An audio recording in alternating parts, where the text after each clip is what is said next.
Se sabe que los mayas, antes de la llegada de los españoles, tenían una vida plena y sin problemas, pero con su llegada los problemas empezaron a ocurrir. Los dioses les querían quitar todo el territorio que ellos tenían y sus pertenencias. La conquista de la península de Yucatán fue un proceso que tuvo una larga duración. Hizo muchos cambios a la vida de los habitantes de ese lugar y tuvo muchas muertes como consecuencia. Francisco de Montejo, bajo la autorización del rey Carlos I de España, inició la primera incursión con intenciones colonizadoras en la península de Yucatán. Esta primera irrupción tuvo lugar en 1527 y se extendería hasta el año 1547. El primer punto de llegada fue la isla de Cozumel, donde recibieron una bienvenida cordial por parte de los nativos. Los asentamientos de los mayas abarcaron puestos comerciales de pesca, ciudades bien defendidas, sitios residenciales y pirámides como centros ceremoniales. Algunos conocidos son Xel-Há, un puerto comercial, Cobá, una ciudad, Xcaret, otro puerto comercial, Oxtancá, una antigua ciudad maya, etc. En cuanto al arte, los mayas fabricaban esculturas de distintos minerales como jade, obsidiana, pedernal, pirita, etc.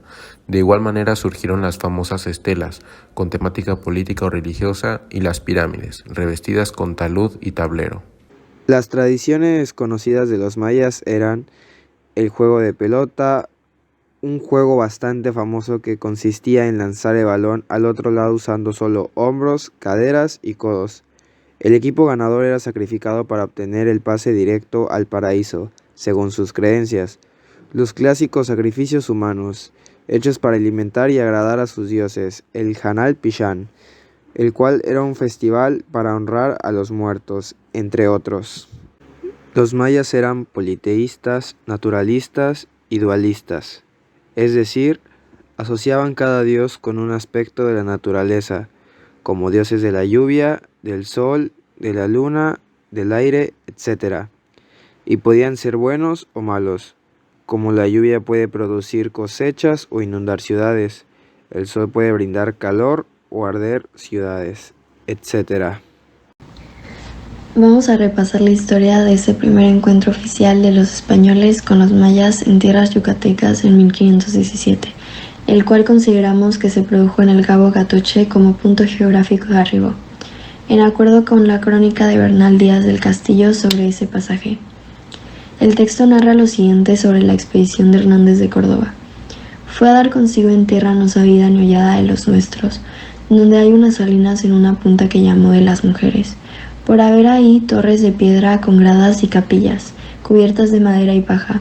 No paró ahí si no fuese a otra punta que llamó de Catoche, donde andaban unos pescadores que de miedo o espanto se retiraron en tierra y que respondían Catoche, Catoche. Sobre el descubrimiento se lee en una publicación de 1520 lo siguiente: cuando dábamos la imprenta, esta obra ha sido encontrada por nuestros navegantes en una isla, a la que por el nombre de nuestro príncipe Carlos han llamado Carolina. Autor del escrito se refería sin duda a Yucatán.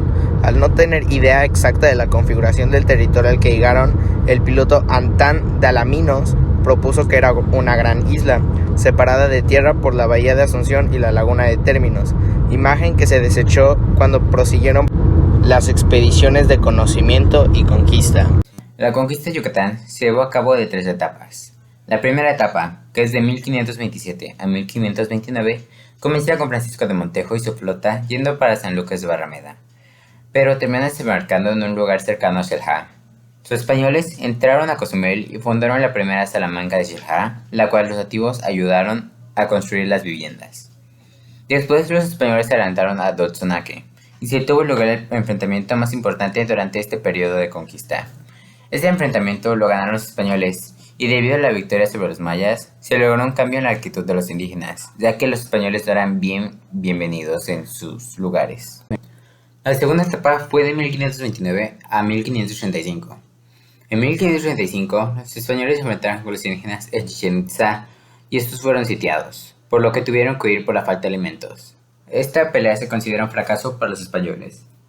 La tercera etapa fue de 1540 a 1546. En 1544 se llevó a cabo la conquista de Chetumal, y esta fue responsabilidad de Gaspar y Melchor Pacheco, quienes se caracterizaron por su crueldad, violencia y por hacer un exterminio.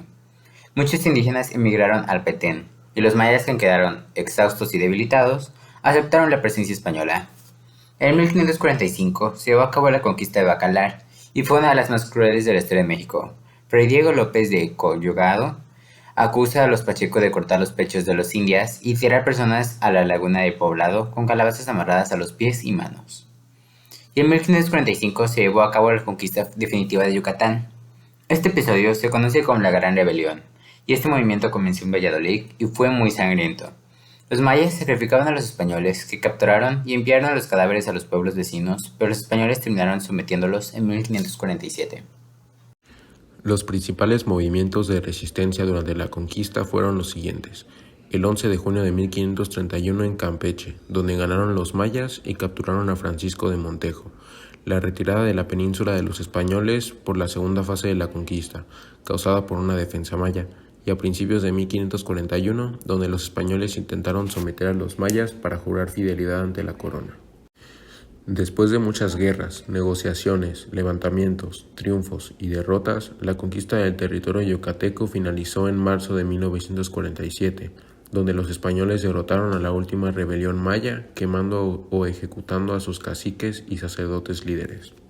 El mestizaje es el cruzamiento de variantes raciales y los individuos que resultan del cruzamiento. Esto se dio en el pueblo maya mezclándose las costumbres, idiomas, religiones y la sangre española. Las haciendas yucatecas se volvieron maiceras ganaderas. Los indígenas vivían esclavizados realizando todo tipo de trabajos forzados. Continuaban trabajando en minerías y siendo mano de obra en la construcción.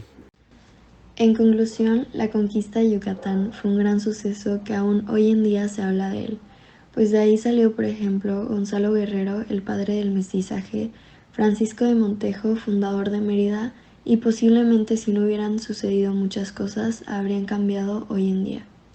Los mayas dejaron un gran legado artístico y literario que consideramos muy importante estudiar o simplemente conocer, pues es la historia de nuestros antepasados. Esto sería todo por el video. Muchas gracias por su atención.